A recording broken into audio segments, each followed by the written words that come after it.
E entre estas primeiras, vamos abordar nesta aula a Mesopotâmia. Trataremos uma questão, depois abordaremos o conteúdo e ao final mais outra questão, para ajudar na fixação desse conteúdo da aula. Vamos então à primeira questão.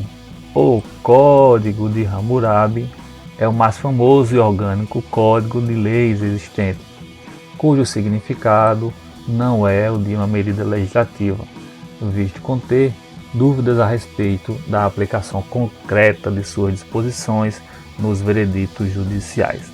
Já de início temos aqui a afirmativa importante que nos é dado na questão, que o Código de Hammurabi é um famoso e orgânico código de leis existente, que se refere ao período da Antiguidade. Temos aqui então uma informação importante, que o Código de Hammurabi se refere a leis existentes na Antiguidade.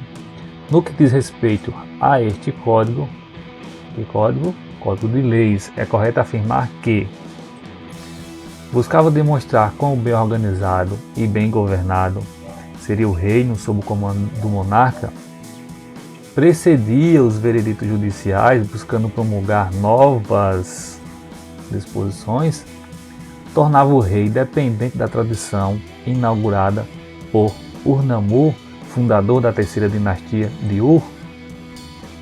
D. Considerava a possibilidade de uma medida legislativa ser um instrumento de debilidade da realeza. Note aqui que a D e a A são questões antagônicas, elas são antepostas. Enquanto a afirmativa A, ela descreve que o Código de Hammurabi buscava demonstrar quão bem organizado e bem governado seria o reino sob o comando do monarca, a alternativa D, ela fala exatamente o contrário. Ela tenta demonstrar a debilidade da realeza. Ou seja, se a gente observar essas duas questões, ou era um governo bem organizado, ou era um governo debilitado. A alternativa B está incorreta porque ele não demonstrava promulgar novas disposições. E a alternativa C também está incorreta porque não demonstrava uma dependência da tradição inaugurada por uma dinastia anterior. Porque, como o próprio nome diz, o código se refere ao período de governo de Hammurabi. Então, portanto, a alternativa C também, assim como a B, estão incorreta. E a afirmativa correta é a letra A, porque buscava demonstrar uma organização do governo de quem? Do período de Hammurabi. Então, esse código de leis era um instrumento de governo do período da dinastia de Hammurabi. Mas vamos ver mais algumas características acerca desse código e desse governo, assim como algumas outras características referidas à Mesopotâmia. Indo para o nosso primeiro conteúdo, que trata exatamente do Código de Hammurabi, e o próprio nome já nos indica características dele.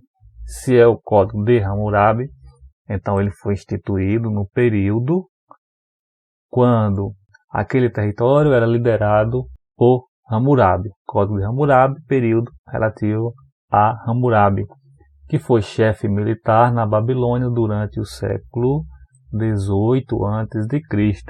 E aquele código seria um conjunto de regras que apresentavam práticas sociais comuns naquele tempo. Perceba aqui por isso que a alternativa B estava incorreta, porque ela falava em novas, e não eram novas disposições, mas eram disposições comuns, eram práticas comuns naquele tempo. E aquele código tinha por base também leis já estabelecidas, entre elas a lei de Italião, é o famoso olho por olho e dente por dente. Então ele não inova, não traz novidades, mas ele vai agrupar um conjunto de códigos ou vai dar corpo a um código unificado que está dentro de um projeto de unificação dessas leis desse território da Mesopotâmia. Então, o Código de Hammurabi foi um código instituído ou compilado durante o governo de Hammurabi. E esse código era um conjunto de regras que já eram praticados pela sociedade mesopotâmica e que estava inserido, né, dentro de um projeto de unificação legislativa. Vamos ver um pouco mais, agora vamos ver um pouco mais sobre a Mesopotâmia no seu conjunto. E o primeiro ponto é onde estava localizada essa tal de Mesopotâmia. Aqui a gente consegue ver um panorama mais amplo. Acima nós temos a Europa, aqui desse lado a África e do lado de cá a Ásia. E aqui do lado da Ásia, perceba, note alguns países: Arábia Saudita, Jordânia, Kuwait, Iraque, Síria e Israel. Então, nesse mapa mais amplo, perceba aonde está inserido ou aonde estava inserida a Mesopotâmia, aqui dentro do Iraque, pegando um pouco do Kuwait nessa região. Aqui é para você ter uma visão geográfica ampla, mas vamos olhar mais de perto esse mapa. Aqui está um mapa mais aproximado. Lembre das coordenadas ou dos países que eu citei: Iraque, Israel, Síria, e aqui está a região aproximada do que seria a Mesopotâmia. E o que significa o termo Mesopotâmia? Entre rios. Ou seja, Mesopotâmia caracteriza um lugar que está entre rios. E quais são esses rios? Aqui, ó, Rio Tigre, correndo aqui desse lado, e Rio Eufrates do outro lado. Mesopotâmia entre rios. Quais os rios? Rio Tigre e Rio Eufrates. Temos aqui uma visão mais aproximada geograficamente do que teria sido a Mesopotâmia. Ou seja, aquela civilização antiga que se constituiu entre rios. Quais os rios? Tigre e o Eufrates. Essa característica é importante para as civilizações da antiguidade. Veremos também um perfil similar no Egito, que fica para cá, mas não é tema da nossa aula agora, mas sim da próxima aula. Vamos abordar agora outras características da Mesopotâmia. Temos aqui um perfil das cidades mesopotâmicas.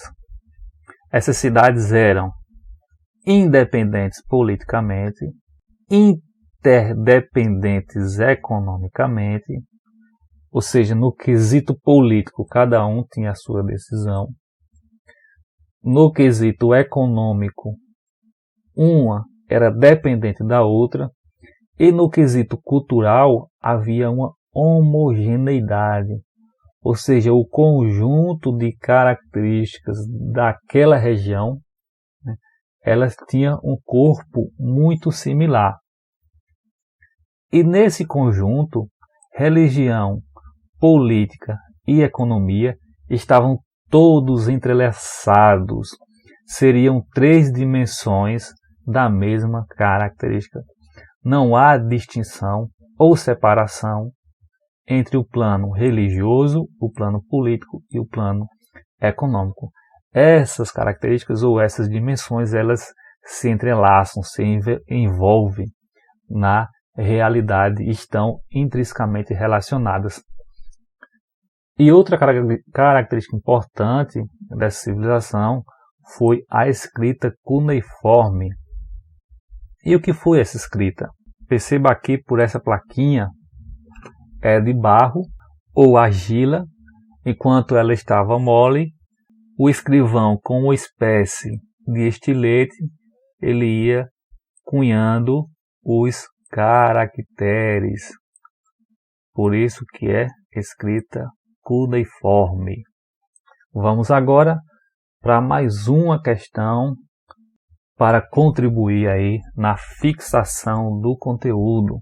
Na chamada Antiguidade Oriental, as sociedades, notadamente a egípcia e a mesopotâmica, na Antiguidade Oriental, as sociedades, notadamente a egípcia e a mesopotâmica, perceba aqui, duas sociedades estão sendo abordadas conjuntamente com características similares.